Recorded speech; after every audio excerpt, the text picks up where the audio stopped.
नमस्कार साथियों, success point के यूट्यूब प्लेटफॉर्म पर आपका बहुत बहुत स्वागत है। आज फिर हम लोग पढ़ने वाले हैं साइंस से संबंधित बहुत ही डिटेल में, जो कि बहुत ही मोस्ट और इम्पोर्टेंट होने वाले हैं। तो आइए बिना देरी के पढ़ते हैं। सामान्य विज्ञान के बारे में हम लोग पढ़ेंगे। सामान्य विज्ञान के अंतर्गत फिजिक्स के बारे में पढ़ेंगे, और फिजिक्स यानी कि भौतिक के बारे में हम लोग पढ़ने वाले हैं, जो कि बहुत ही मोस्ट और इम्पोर्टेंट है। तो आइए देखते हैं आज का ये सेशन। देखने से पहले फिर से निवेदन करना चाहूंगा कि चैनल को सब्सक्राइब करें और बेल आइकन के बटन को दबाना ना भूलें। तो देखते हैं पहला टॉपिक, यानी कि भौतिक विज्ञान से संबंधित भाग एक है। और भाग एक है के अंतर्गत हम देखते हैं कि कार्य के बारे में हम पढ़ेंगे। कार्य के बारे में पढ़ेंगे, यदि किसी वस्तु पर आरोपित बल उस वस्तु को बल की दिशा में कुछ दूरी खिसकाने में समर्थ होता है। कहने का मतलब ये है कि कोई बल है और कोई वस्तु है, और उसके ऊपर हम लोग किसी वस्तु को खिसकाते हैं, तो उसके द्वारा जो कार्य किया जाता है वो वस्तु का कार्य कहलाता है। यानी कि यदि किसी वस्तु पर आरोपित बल उस वस्तु को बल की दिशा में कुछ दूरी खिसकाने में समर्थ होता है, वो कुछ दूरी को खिसकाने में समर्थ होता है, तो किया गया कार्य होता है। तो वस्तु पर कार्य किया जाता है, और इसका जो एसआई मात्रक है वो होता है जूल। यानी कि प्रश्न आता है कि कार्य का एसआई मात्रक क्या होता है? जूल। एक नंबर का प्रश्न है, बहुत ही मोस्ट और इम्पोर्टेंट प्रश्न है। आइए देखते हैं ऊर्जा।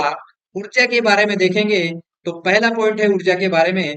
ऊर्जा एक अदिश राशि है। ऊर्जा कैसी राशि है? एक अदिश राशि है, जिसका मात्रक जूल होता है। यानी कि ऊर्जा और कार्य का मात्रक क्या होता है? जूल होता है। ये दो प्रश्न हुए। आगे बढ़ते हैं।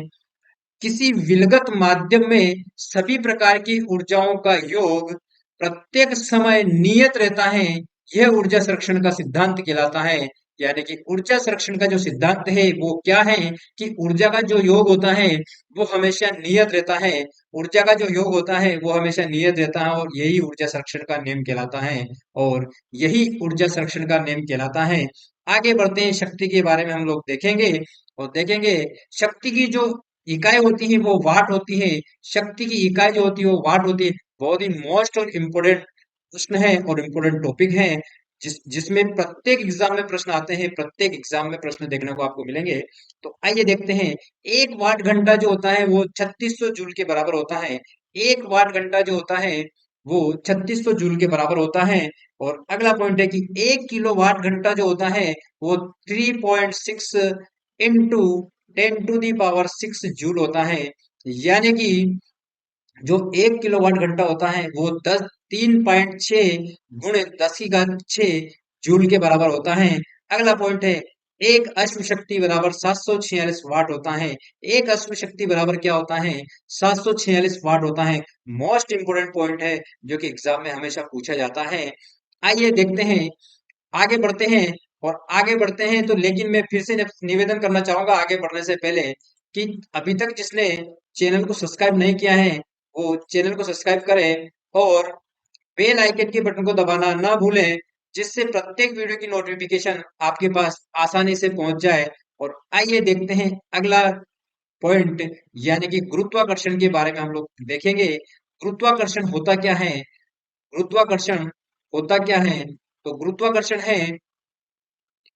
गुरुत्वाकर्षण ब्रह्मांड में प्रत्येक पिंड प्रत्येक दूरी दूसरे पिंड को अपनी ओर किसी बल से आकर्षित करती है।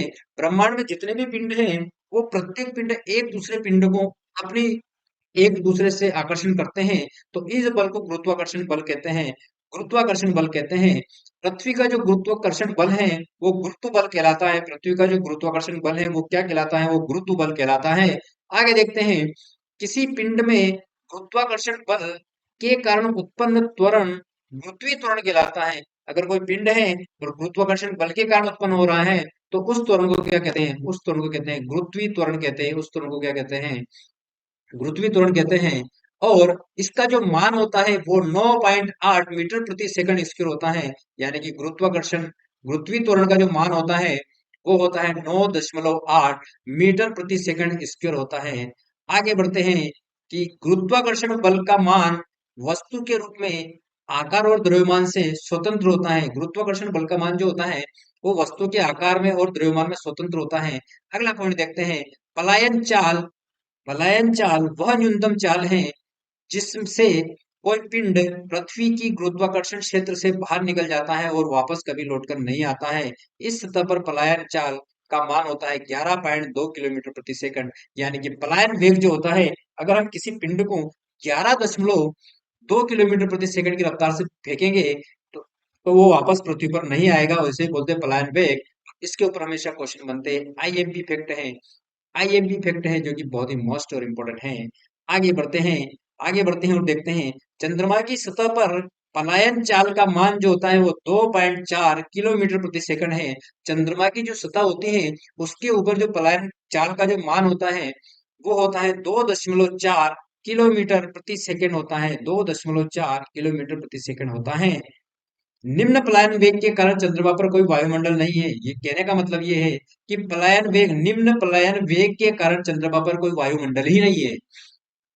आगे बढ़ते हैं और देखते हैं कि पृथ्वी सतह से ऊपर की ओर नीचे जाने पर जी का मान क्या होता है। तो जी का मान जो होता है वो घटता है। एक प्रश्न देखने को मिलता है, ये खास करके आर्मी में ये प्रश्न देखने को मिलता है। ये देखते हैं अगला पॉइंट। और अगला पॉइंट है कि जी का मान ध्रुव पर सर्वाधिक होता है। प्रश्न आता है कि जी का मान कहाँ पर सर्वाधिक होता है। ऑप्शन आपके सामने चार रहे दिखाई देते हैं, जिसमें होता है ध्रुव पर, विषुवत रेखाओं पर, या दोनों में से, या दोनों नहीं। तो ध्रुव पर जो होता है जी का मान सर्वाधिक होता है। जी का मान सर्वाधिक होता है ध्रुव पर। अगला पॉइंट है कि जी का मान विषुवत रेखा पर सबसे कम होता है। विषुवत रेखा पर जी का मान जो है वो सबसे कम होता है। विषुवत रेखा पर जी का मान सबसे कम होता है। अगला पॉइंट है कि जी का मान पृथ्वी के घूर्णन के कारण घटता है। प्रश्न बनता है कि जी का मान किसके घूर्णन के कारण घटता है। तो पृथ्वी के घूर्णन के कारण जी का मान जो होता है वो घटता है।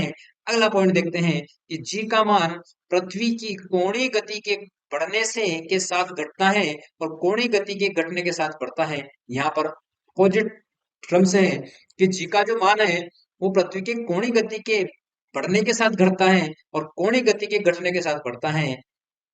आइए देखते हैं, आगे बढ़ते हैं और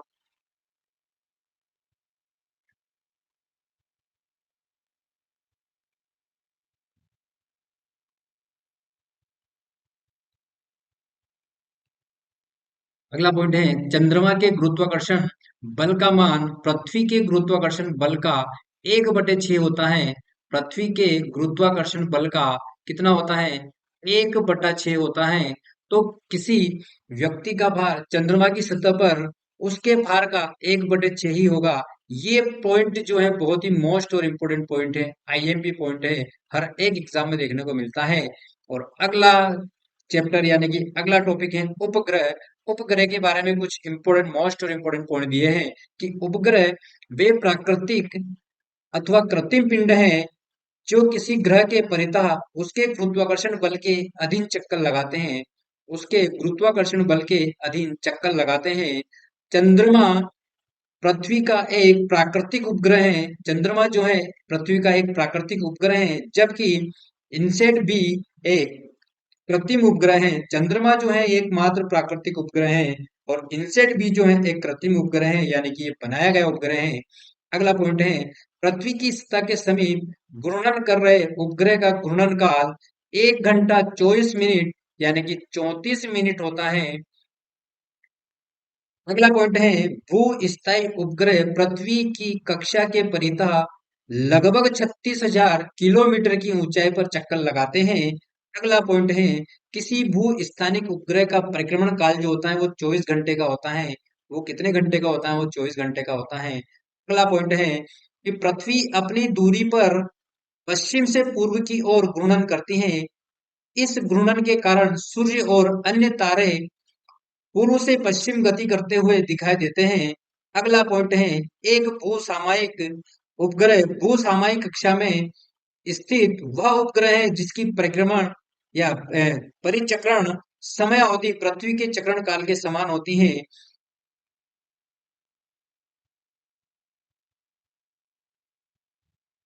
पृथ्वी अपनी दूरी के पश्चिम से पूर्व की ओर घूर्णन करती है। इस घूर्णन के कारण सूर्य अन्य पश्चिम की गति और दिखाई देती है। ये पॉइंट हो गया था। अगला पॉइंट है कि एक भू स्थायी उपग्रह भू सामयिक कक्षा में स्थित वह उपग्रह है जिसकी परिचक्रण समय अवधि पृथ्वी के घूर्णन काल के समान होती है।